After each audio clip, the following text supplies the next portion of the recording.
Hello dear students, आज के इस नए वीडियो में हम लोग पढ़ेंगे क्लास 6 का मैथ। और जो आज का टॉपिक हम लोग का है वो है आज अभ्यास 4C।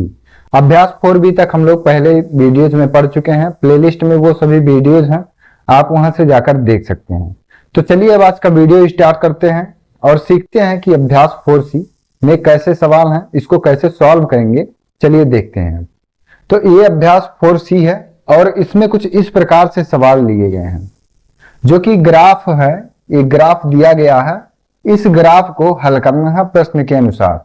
तो चलिए अब इसमें पहला प्रश्न देखते हैं क्या है। पहला प्रश्न है कि रमेश की दुकान पर मार्च से अगस्त तक बेचे गए पंखों की संख्या सारणी में दी गई है।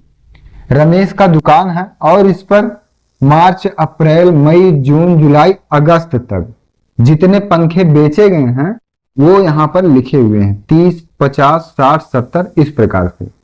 तो आगे प्रश्न में है कि आंकड़ों को पिक्टोग्राफ द्वारा प्रदर्शित कीजिए जबकि एक पंखे बराबर 10 पंखे। प्रश्न अब आ गया होगा समझ में। प्रश्न अगर लंबा है तो उसको देखकर घबराना नहीं है। प्रश्न को आराम से पहले पढ़ लेना है, समझ कर पढ़ना है कि प्रश्न में क्या है और क्या करना है इसमें।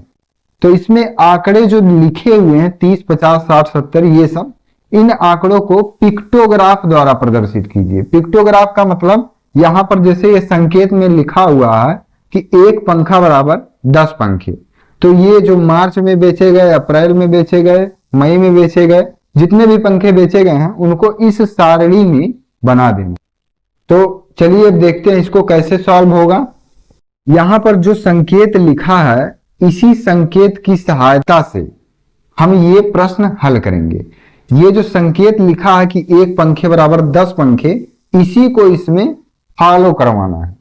तो अब चलिए इसमें देखते हैं कि मार्च में कितने पंखे बेचे गए। तो मार्च में 30 पंखे बेचे गए, लेकिन यहां एक पंखा बराबर 10 पंखे। तो अगर 10 से हम 30 में भाग दे दें इस प्रकार से, 30/10 ऐसे भाग अगर दे दें तो एक जीरो से एक जीरो कैंसिल, आ गया यहां पर 3। तो मार्च में कितने पंखे बेचे गए? 3 पंखे। तो यहां पर क्या करना है, पिक्टोग्राफ मतलब यहां पर इसका चित्र ऐसे बना देना है कि यहां पर ये एक पंखा हो गया और ये दूसरा पंखा हो गया और ये तीसरा पंखा हो गया। मार्च में कुल कितने पंखे बेचे गए? 3 पंखे बेचे गए। यहां इस पिक्टोग्राफ के माध्यम से यहां पर चित्र बनाना है ऐसे इस प्रकार से।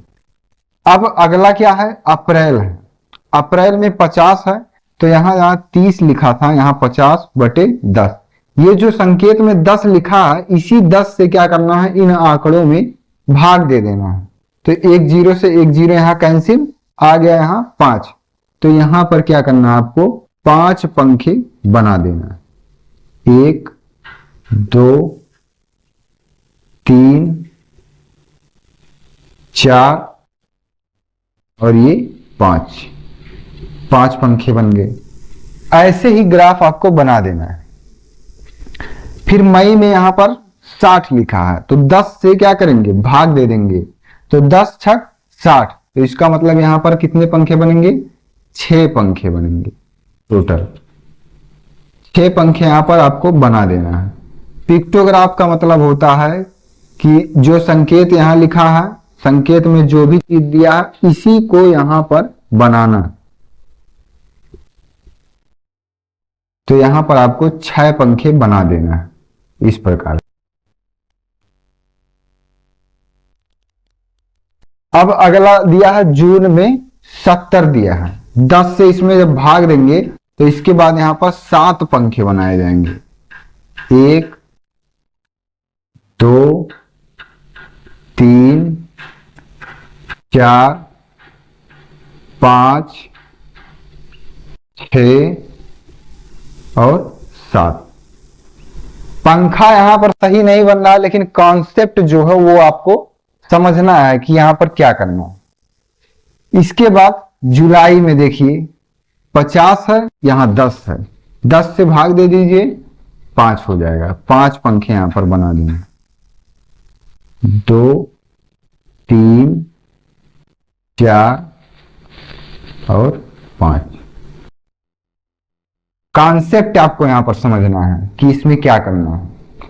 अब इसके बाद अगस्त बच गया, तो अगस्त में 40 पंखे बेचे गए, लेकिन एक पंखा बराबर 10 पंखा, तो 10 से जब इसमें भाग देंगे तो हो जाएगा 4, तो यहां पर आपको 4 पंखा बना देना है। ये 3 और ये यहां पर 4, यही आपका पिक्टोग्राफ है, ये आपका आंसर है। प्रश्न को अब से समझिए।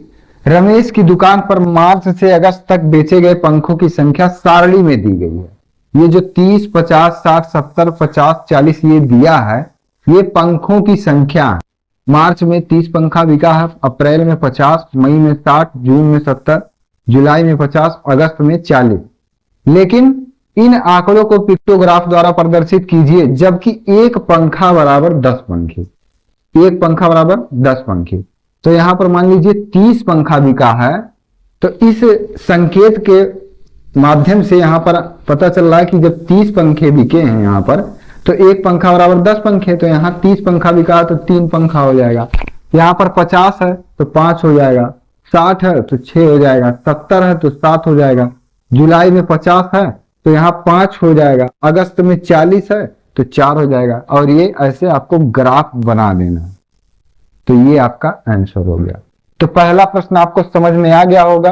अब देखते हैं कि दूसरा प्रश्न क्या है और उसको हल करते हैं। तो पहला प्रश्न हम लोग लगा चुके हैं, और इसके बाद चलिए देखते हैं दूसरा प्रश्न क्या है। तो दूसरा प्रश्न ये है, काफी बड़ा सवाल है, लेकिन यहाँ पर क्या करना है, पहले सवाल को आसानी से पढ़ लेना है। सवाल जितना ही बड़ा होता है उसका आंसर उतना ही छोटा होगा। किसी सप्ताह के विभिन्न दिनों में बेची गई घड़ियों की संख्या नीचे दर्शाई गई, और यहां पर संकेत आप देखेंगे तो एक घड़ी बराबर एक घड़ी, एक घड़ी बराबर एक घड़ी, यहां पर लिखा है संकेत। संकेत की ही सहायता से हम सवाल को हल करेंगे, तो ये बहुत इंपॉर्टेंट चीज है। इस प्रकार के जितने भी सवाल हैं सभी में संकेत दिया है, और हम संकेत की सहायता से ही ये सभी सवाल हल करेंगे। तो प्रश्न आपका ये है, और संकेत दिया कि एक घड़ी बराबर एक घड़ी। ये सोमवार, मंगलवार, बुधवार, बृहस्पतिवार, शुक्रवार, शनिवार और रविवार, और ये घड़ियों की संख्या लिखी हुई है कि कितने दिनों में कितनी घड़ी को बेची गई है। सोमवार में इतना घड़ी बेचा गया है, मंगलवार में इतना है, बुधवार में इतना है, इसी प्रकार से दिया गया।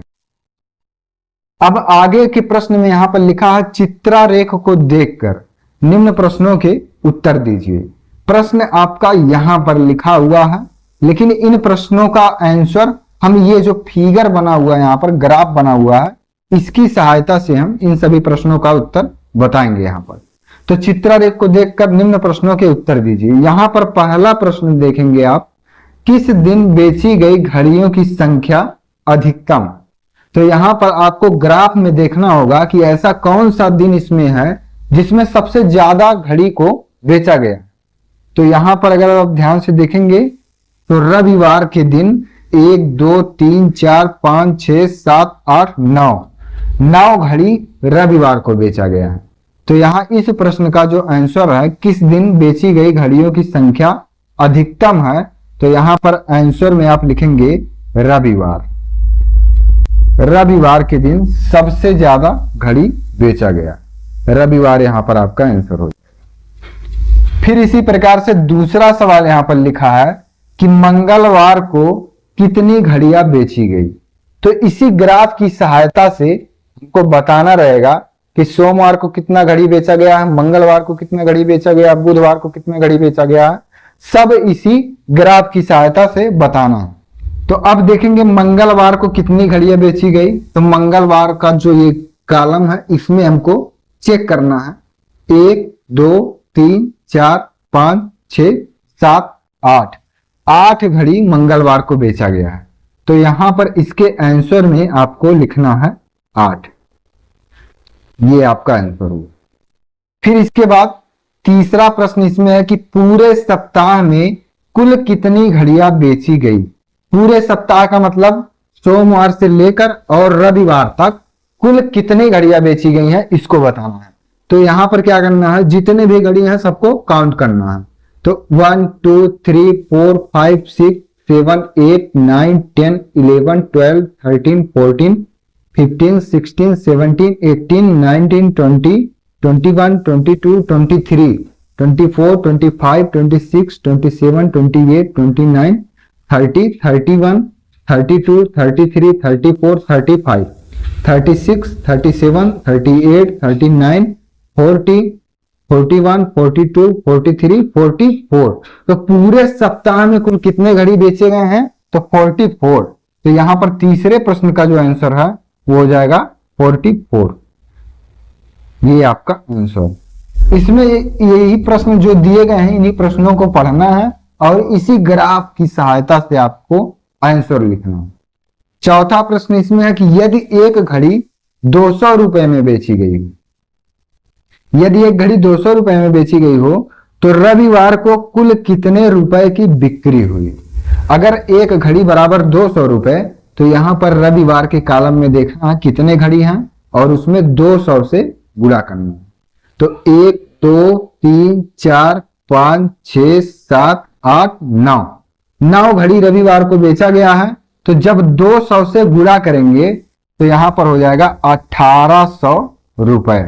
1800 रुपए की बिक्री यहां पर हुई है रविवार के दिन। और कुल कितनी घड़ी बेची गई है? तो 9 घड़ी।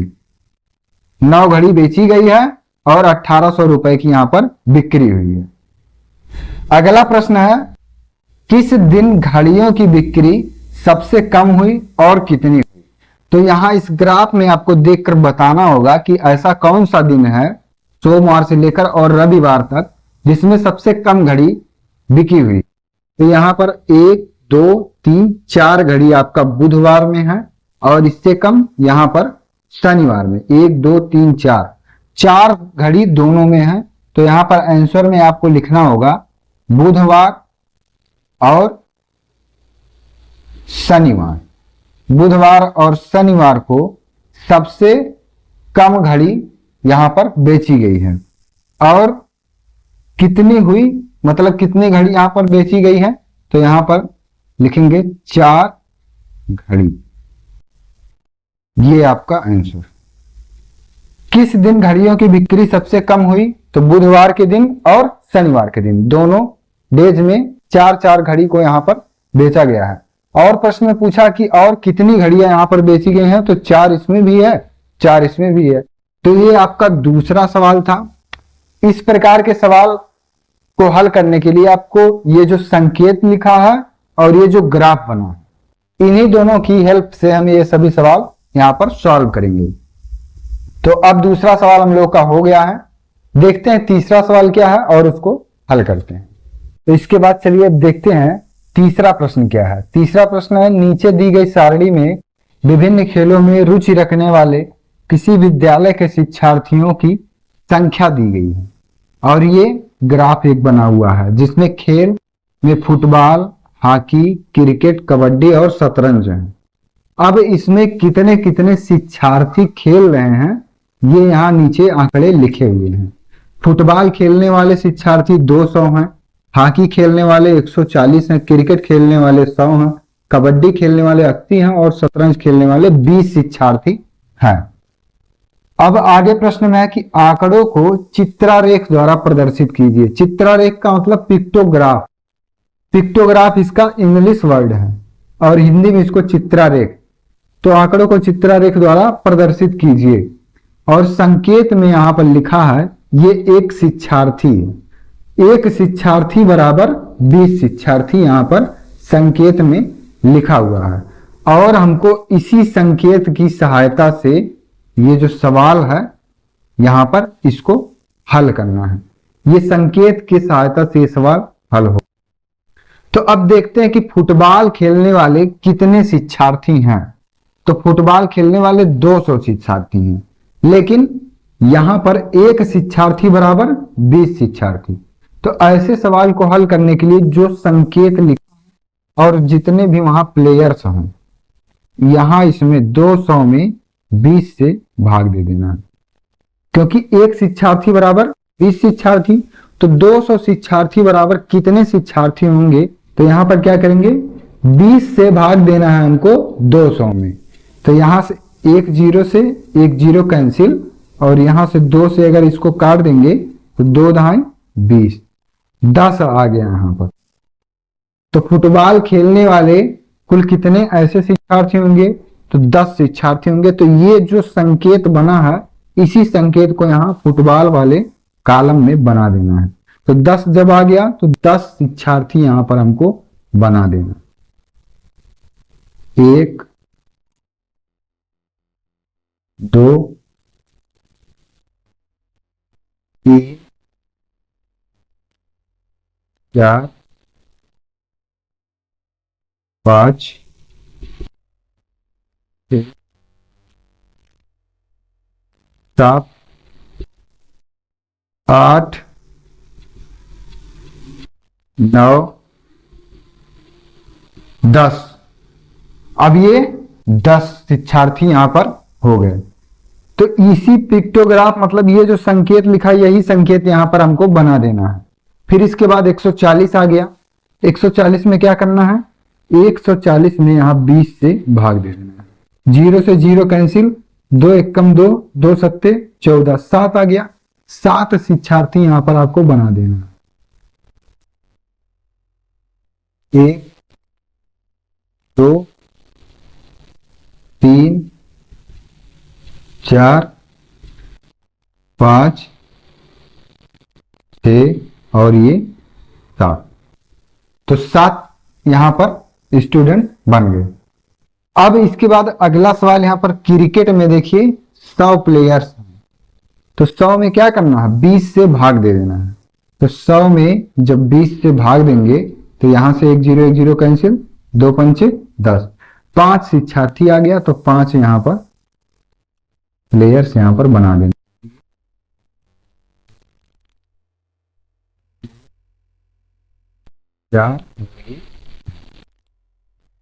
इसी प्रकार से सभी बनाए जाएंगे। फिर इसके बाद दिया है 80। तो 80 में क्या करना है? 20 से हमको भाग दे देना है।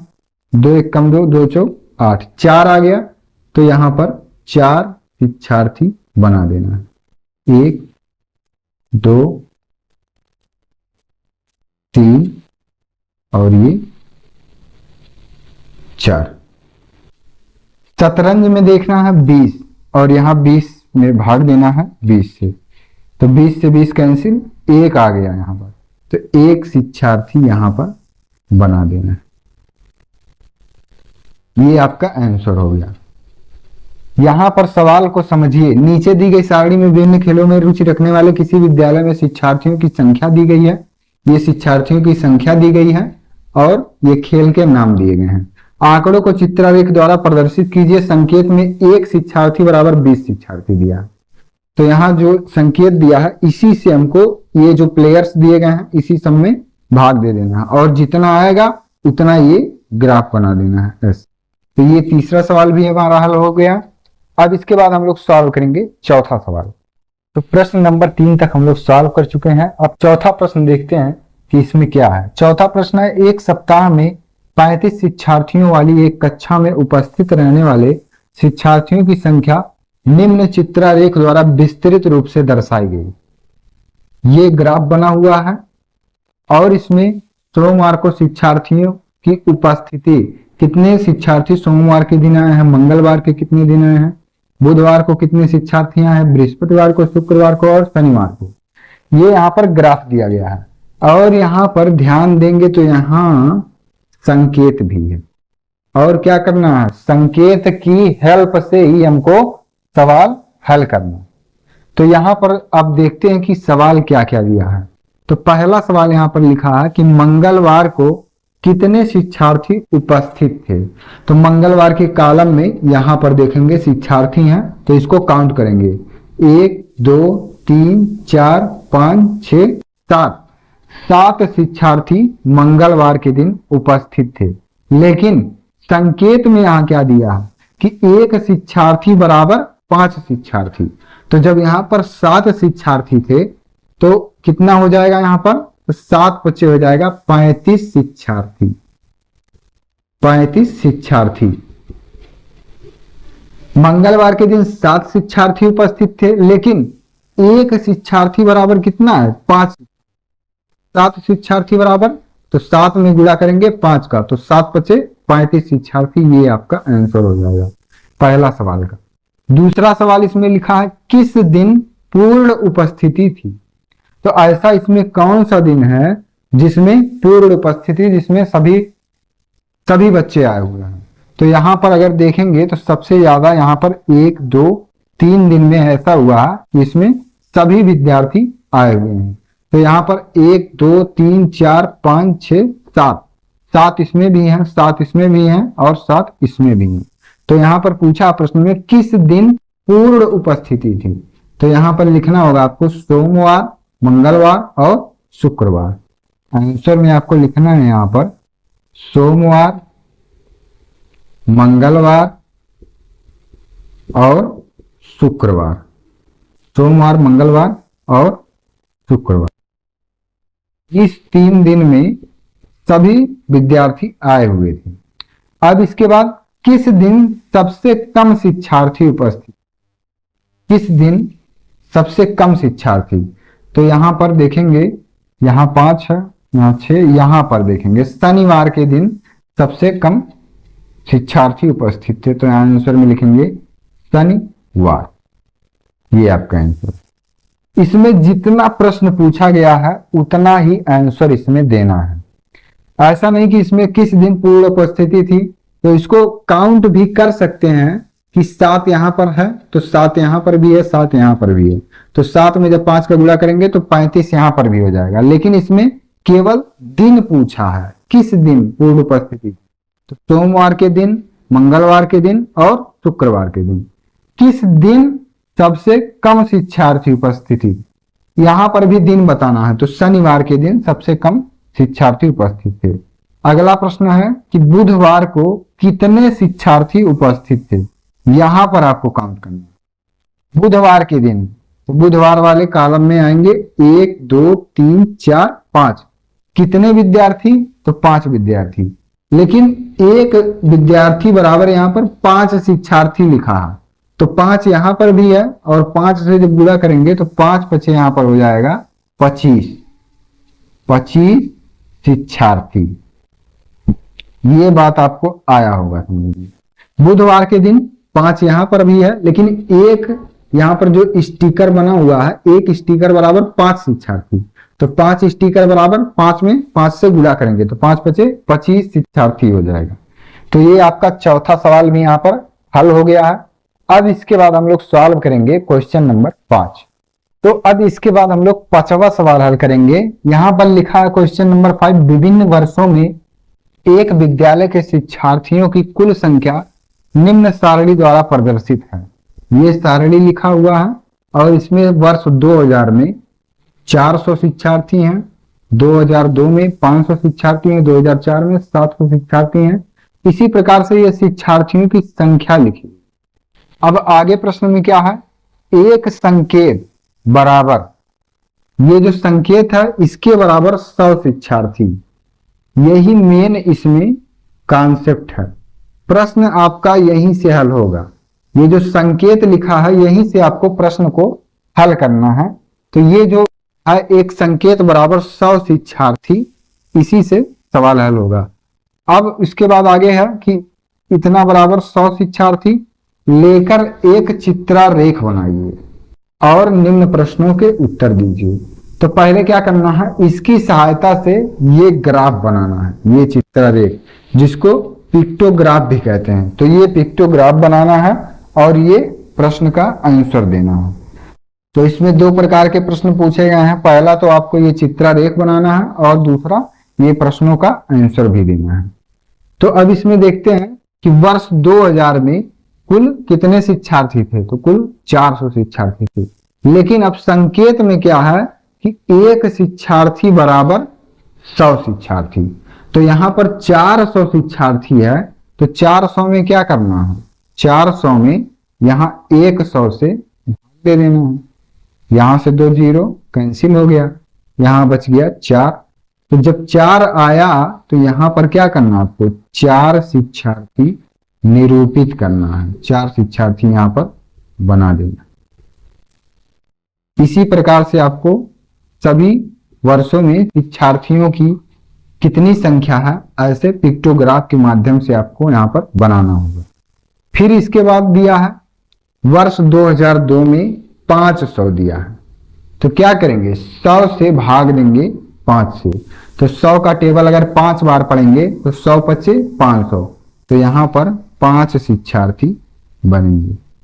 इस प्रकार से सवाल जितने भी दिए हैं बहुत आसान है, आपको केवल उसका कॉन्सेप्ट समझना है और ये जो संकेत है ये इसमें मेन पॉइंट है। संकेत की हेल्प से हम सवाल को हल करेंगे। फिर इसके बाद वर्ष 2004 में दिया है 700। 100 का टेबल 7 बार पढ़ेंगे तो 700 हो जाएगा। तो यहां पर जब 7 आया तो 7 यहां पर फिगर बनाना है इस प्रकार से, ये स्टिकर 1 2 3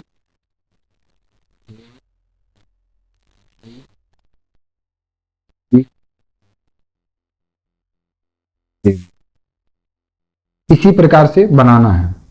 अब देखिए वर्ष 2006 में यहां पर 600 शिक्षार्थी थे, तो एक शिक्षार्थी बराबर यहां पर 100 शिक्षार्थी, तो यहां पर आपका हो जाएगा 6, तो यहां पर 6 शिक्षार्थी बना देना है। 1 2 3 4 5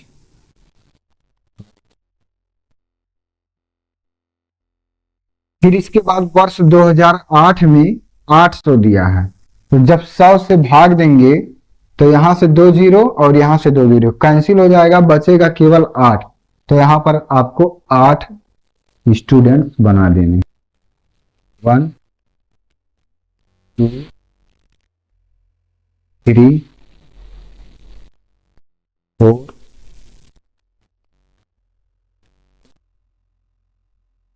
6 7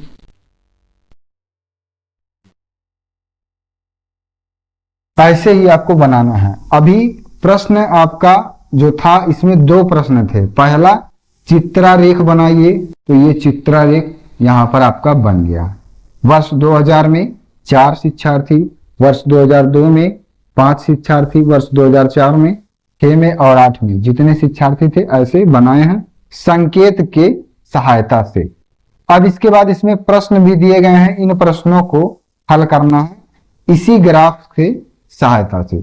वर्ष 2000 में कुल शिक्षार्थियों को कितने संकेत निरूपित कर रहे हैं, तो वर्ष 2000 में कुल कितने शिक्षार्थी यहां पर लिखे गए हैं, तो 4 शिक्षार्थी।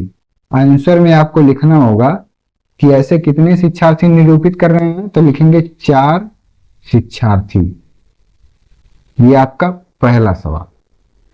दूसरा सवाल इसमें लिखा कि वर्ष 2006 में कुल शिक्षार्थियों के लिए कितने संकेत प्रयुक्त हुए हैं वर्ष 2006 में, तो 2006 आपका यहां पर है 1 2 3 4 5 6, तो इसका जो आंसर हो जाएगा यहां पर 6 शिक्षार्थी। वर्ष 2006 में कुल कितने शिक्षार्थी निरूपित कर रहे हैं, तो 6 शिक्षार्थी, ये आपका आंसर हो गया। अब इसके बाद इसमें तीसरा प्रश्न क्या है उसको देखते हैं। तो अब इसके बाद अगला सवाल देखेंगे। 5वें का पहला दूसरा सवाल हो गया है। 5वें में एक सवाल यहाँ पर तीसरा सवाल लिखा है, इसको पहले ध्यान से पढ़ते हैं। यदि एक संकेत, ये संकेत है, बराबर 50 शिक्षार्थी निरूपित करता हो तो एक अन्य चित्रारेख बनाइए। मतलब अभी तक इसके सहायता से हम चित्रारेख बनाए थे, लेकिन अब तीसरे सवाल में क्या करना है, इस संकेत की सहायता से हमको एक दूसरा चित्रारेख बनाना है। तो चलिए बनाते हैं इसको।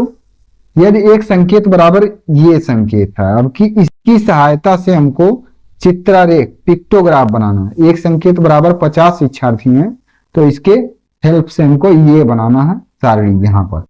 तो वर्ष 2000 में 400 शिक्षार्थी थे, तो अब एक शिक्षार्थी बराबर 50 है, तो क्या करेंगे 50 से हमको भाग देना रहेगा 400 में। तो एक जीरो से एक जीरो कैंसिल, अब 40 में भाग देना है 5 से, तो 5 अट्ठे 40, 8 आ गया। वही 8 जो आया है वो 8 स्टिकर यहां पर हमको बनाना है। 1 2 3 4 5 6 7 8, ये 8 हो गया। अब इसके बाद देखिए फिर 50 से हमको भाग देना है वर्ष 2002 में 500 शिक्षार्थी में। तो यहां से एक जीरो कैंसिल, 50 हो गया, यहां 5 हो गया। तो 5 का टेबल पढ़िए कि 50 यहां से कट जाए, तो 5 दहाई में होगा 50, यानी कि 10 शिक्षार्थी। तो यहां पर आपको 10 शिक्षार्थी निरूपित करना है।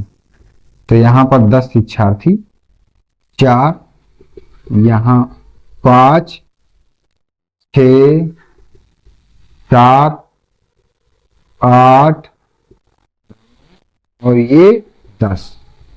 इसके पहले जो ग्राफ बना था उसमें 100 से भाग देना था, यहां 100 से, इसमें 100 से 500 में, 100 से 700 में, लेकिन यहां पर अब 50 से भाग देना है। इसका मतलब जो पहले ग्राफ यहां बना था उसमें जितने भी शिक्षार्थी यहां थे, अब की जो ग्राफ बनेगा इसमें उसके दूने शिक्षार्थी हो जाएंगे। अगर वहां 4 रहे होंगे तो यहाँ पर 8 हो जाएंगे, यहाँ पर 5 रहा होगा तो यहाँ 10 हो जाएगा। अब इसके बाद देखिए 50 से भाग देना है यहाँ 700 में। अब 2004 में देखेंगे यहाँ 700 शिक्षार्थी हैं, 50 से भाग देना है यहाँ पर। तो 1 0 से 1 0 यहाँ कैंसिल हो जाएगा। अब यहाँ 70 है और यहाँ 5 है, तो 5 से टेबल काउंट करेंगे कि 70 कट जाए तो हो जाएगा 14, 14 पचे 70 होगा। तो यहाँ पर आपको 14 शिक्षार्थी बनाने होंगे।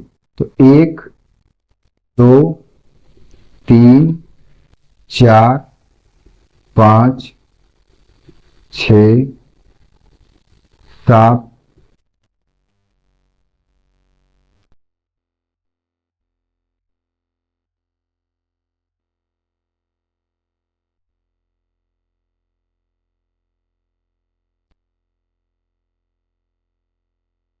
अब इसके बाद देखेंगे वर्ष 2006 में यहाँ पर 600 स्टूडेंट हैं।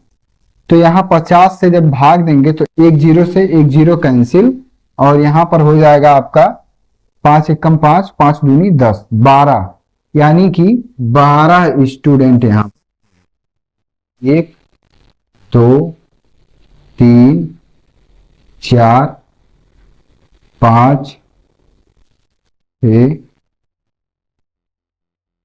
7 8 9 10।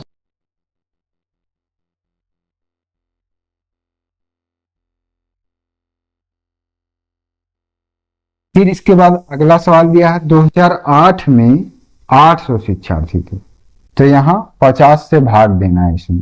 तो 1 0 से 1 0 कैंसिल, और यहाँ 5 एकम 5, 5 6 30, तो इसका मतलब 16, 16 पचे 80 हो जाएगा। यहाँ पर आपको 16 शिक्षार्थी इंडिकेट करने हैं। 1 2 3 4 5 6 7 8